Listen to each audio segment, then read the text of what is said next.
2월 8일 화요일 새벽기도에 하나님 앞에 드립니다. 11장 38절 이에 예수께서 다시 속으로 비통히 여기시며 무덤에 가시니 무덤이 구리라 돌로 막았거늘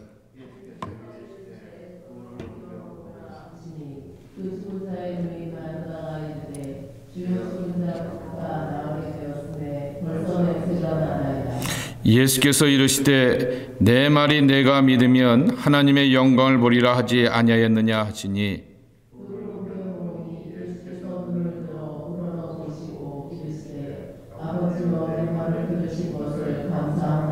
항상 내 말을 들으시는 줄 내가 알았나이다. 그러나 이 말씀하옵는 것은 둘러선 무리를 위함이니 곧 아버지께서 나를 보내신 것을 그들로 믿게 하려 함이니이다.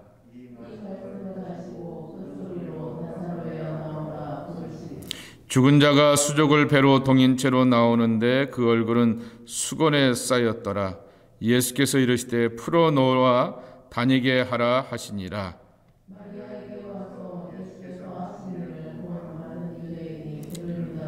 함께 보십니다. 그 중에 어떤 자는 바리새인들에게 가서 예수께서 하신 일을 알리니라. 아멘. 요한복음의 특징 중에 하나가 하나님의 영광이라는 말씀입니다. 무려 요한복음에 하나님의 영광이라고 하는 표현이 25번이나 언급되고 있습니다. 그래서 영광의 복음서라고 이렇게 이름을 붙일 정도로 하나님의 영광이라고 하는 그러한 말씀이 요한복음 1장서부터 쭉 나오고 있습니다. 그런데 요한복음이 또 하나 강조하는 것은 이 하나님의 영광이 언제 나타나냐라고 하면은, 그리고 어떤 모습으로 나타나냐라고 하면은 고난 중에서, 그리고 지극히 연약한 인간의 삶의 자리 가운데서 드러나는 하나님의 영광입니다. 요한복음이 영광의 신학으로 충만하다 그러는데 중세가 이것을 착각을 하죠. 권력을 갖고 힘을 갖고 세력을 갖게 되면은 교회의 영광이 드러난다라고 생각하여서 정말 이 영광이라고 하는 단어를 쓰는 신학자를 별로 좋아하지를 않습니다. 왜냐하면 중세를 떠오르기 때문입니다. 나라를 흔들고 그리고 사람들의 삶을 흔들고 그리고 세상을 마음대로 주물럭거리게 되는 그러한 영광, 그것이 바로 교회의 영광이라고 하여서 소위 말하는 기독교 역사, 중세 역사를 아는 기독교 신학자들은 영광이라고 하는 단어를 별로 좋은 그러한 감정으로 다가오지를 않습니다. 그런데 오늘 40절 말씀에 보게 되면은 내 말을 내가 믿으면 하나님의 영광을 보리라 하지 않았느냐 그랬습니다. 근데 이 40절에 나오는 하나님의 영광이라는 말씀은 이미 4절에 이렇게 힌트를 주고 있습니다. 나사로가 이렇게 죽을 병에 걸렸다라고 하는 소식을 듣게 되었을 때 이 병은 죽을 병이 아니라 하나님의 영광을 위함이요 하나님의 아들이 이로 말미암아 영광을 받게 하려 함이라 하시더라라고 이렇게 말씀하고 있습니다. 죽음의 자리에서 정말 가장 아끼고 사랑하게 되었던 그 가족들의 하나였던 마리아의 가족 가운데 나사로를 향하여서도 사랑하는 자라고 이름을 붙이게 되었는데 이 나사로의 죽음 앞에서도 영광의 이야기가 나왔습니다. 다시 한번 확인해 보시기 바랍니다. 죽을 병입니다. 도저히 인간의 능력과 인간의 힘으로서 감당하지 못하게 되는 것이 죽을 병일 것입니다. 거기다가 이제는 나사로의 집으로 베다니의 집에 찾아가게 되고 아프고 병들었다라고 하는 얘기를 듣고 찾아가게 되었더니 이미 죽은 지 나흘 되었다 그랬습니다. 말씀을 드렸죠. 사흘과 나흘의 차이는 유대인의 관습 가운데서 3일은 이 육체 가운데서 혼이 빙빙 도는 그러한 때이지만은 나흘이 되는 것은 그 혼이 다 완전히 떠나갔다라고 하는 그러한 의미이고, 그리고 여기에 39절 말씀에 보게 되면은 냄새가 나나이다 라고 이렇게 말하게 됩니다. 오늘날 같이 냉동으로 보관하는 것도 아니고, 그리고 더운 나라에서 더운 환경 가운데서 보관하게 되니 그 냄새가 나게 되는 것은 당연할 것입니다. 도저히 인간의 힘으로, 인간의 능력으로 할 수 없는 그러한 삶의 자리 속에서 예수님 분명히 선포하십니다. 하나님의 영광이 드러날 것이다 라고 하는 것입니다. 그런데 그 하나님의 영광이 드러나는 하나의 조건이 있습니다. 40절에 보면은 내 말이 내가 믿으면 하나님의 영광을 보리라 라고 하는 것입니다. 믿음의 고백을 가지고 하나님께 나가는 하나님의 백성들을 향하여서 바로 하나님께서는 영광으로 함께 하신다라고 하는 것입니다. 삶은 이 나사로의 죽음과 같이 우리의 힘으로, 우리의 능으로 할 수 없는 무기력과 무능력을 경험하게 되는, 어찌할 수 없음을 경험하게 되는 절망스러운 현실입니다. 그리고 그 예수님은 사람의 아들로 오셨습니다. 왕궁의 아들로 오신 것도 아니고, 하늘의 천군 천사를 대동하여서 등장하신 것도 아니고, 갈릴리 나사렛 목수의 아들로 나타나게 되는 지극히 볼품없고 연약한 자, 30밖에 안 되는 젊은 애숭이로 나타나게 되셨습니다. 그럼에도 불구하고 하나님의 영광이 예수님께 있고, 이 예수 그리스도를 나의 구주 그리고 하나님의 아들로 믿고 고백하는 그 하나님의 백성들에게는 하나님의 영광이 함께할 것이다 라는 말씀입니다. 나사로와 같은 삶의 현실로, 삶의 모든 안타깝고 절망스러운 것들로 낭망할 것이 아니라 믿고 나가는 하나님의 백성들에게 영광, 그 영광의 역사로 함께할 것이다 라고 하는 것입니다. 그러게 요한복음을 보면서 그렇게 강조하게 되었던 영광의 이 이야기를 우리 안에 또한 새겨놓아야 할 것입니다. 지난 금요일날 성경 공부 때 제가 말씀을 드렸듯이 이 요한복음에만 이렇게 등장하는 또 하나의 단어가 있는데 출교라고 그랬습니다. 유대교에서 쫓겨나는 것, 그것이 출교입니다. AD 90년경에 요한복음이 기록되었는데, 이때 이미 공식적으로 기독교인들은 유대교의 그늘 아래서 쫓겨나게 되었습니다. 출교당하게 되었던 것이죠. 그것은 종교적으로만 출교당한 것이 아니라 사회적으로, 그리고 가정적으로, 그리고 경제적으로 출교당하게 된 것입니다. 유대인들과 같이 어울려서 비즈니스 할 수 있는 그러한 형편도 아니고, 나의 집안의 사람들이 내가 뭔가를 하려고 할 때 도와주고 이렇게 힘이 되어주고 이렇게 저렇게 연결되고 엮여서 내가 살아갈 수 있는 든든한 그늘이 되는 것을 다 놓치게 되었다라는 것입니다.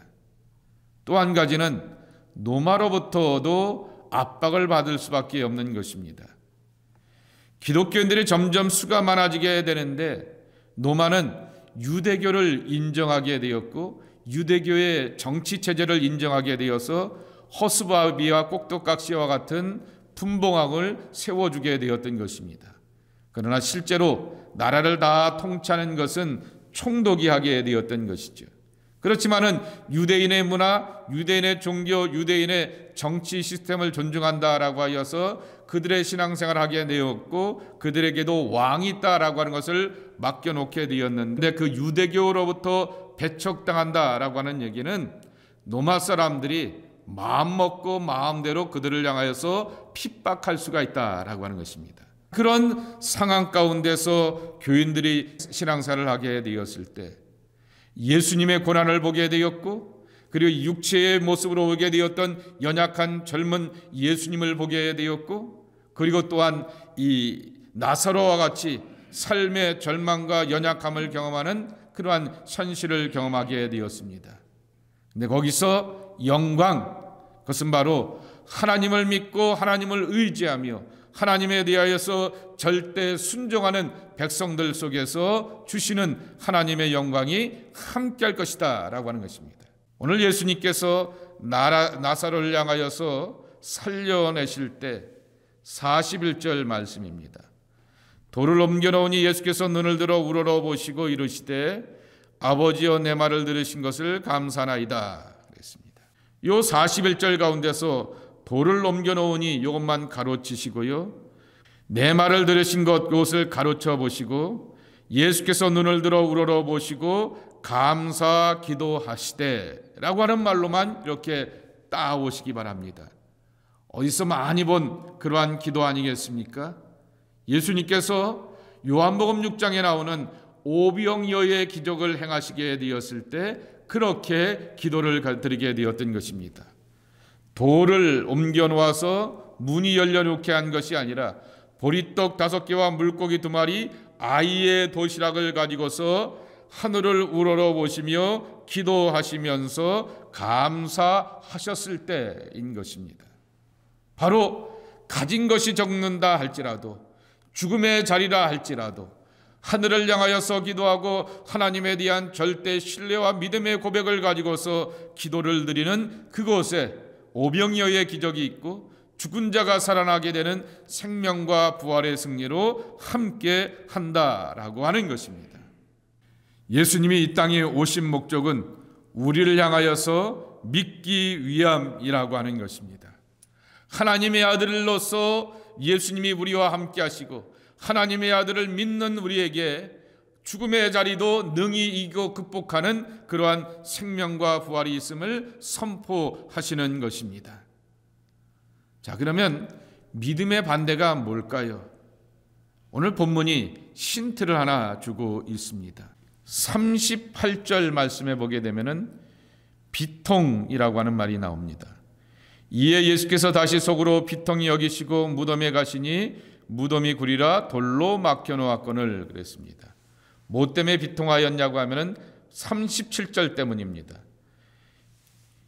개중에 어떤 사람이 말하되 맹인의 눈을 뜨게 한 이 사람이 그 사람은 죽지 않게 할 수 없더냐라고 하면서 비아냥거린 것이죠. 구약 성경에 나오는 어떠한 선지자와 예언자도 병을 고치지 못하게 되었던 이 예수가, 선지자도 고치지 못하게 되었던 병을 고치게 되었던 예수가 저 죽은 자의 질병을 고칠 수 없었더냐라고 하면서 비아냥거리는 거죠. 능력이 있다며, 고친다며 라고 이렇게 말을 하면서 예수님을 향하여서 비아냥거리게 됩니다. 근데 이 비통이라고 하는 단어가 또 한 번 쓰였습니다. 33절입니다. 예수께서 그가 우는 것과 또 함께 온 유대인들이 우는 것을 보고 심령에 비통히 여기시고 불쌍히 여기사 그랬습니다. 뭐 때문에 비통히 여겼냐면은 그가라고 하였는데 그는 바로 32절에 나오게 되는 마리아입니다. 마리아가 예수가 계신 곳에 가서 배웠고 그 앞에 엎드려 이르되 주께서 여기 계셨다면 내 오라버니가 죽지 아니었겠나이다 하더라 그랬습니다. 가장 아끼고 사랑하는 그 마리아가 그렇게 예수님에 대하여서 이렇게 함께 계시지 못한 것에 대하여서 안타까워하면서 예수님이 하시려고 하시는 하나님의 구원의 놀라운 계획과 생명의 부활의 능력의 계획을 알지 못하게 되는 것을 보시고 비통하게 여겼다라고 하는 것입니다. 믿음의 반대는 예수님께서 비통하게 여기는 모습인 것이라고 하는 것입니다. 비통하다라고 하는 말에 시라버 단어가 굉장히 긴 표현인데요, 그 말의 뜻의 내용을 보겠습니다. 화가 나서 씩씩거린다라는 말입니다. 영어 성경에 보게 되면 deeply moved 이렇게 나와 있습니다. 깊게 마음이 이렇게 어떻게 되었다라고 하는 말로만 그러한 표현하고 있는데 원래 문자적인 뜻은 분개하다, 화가 나서 씩씩거리다라고 하는 것입니다.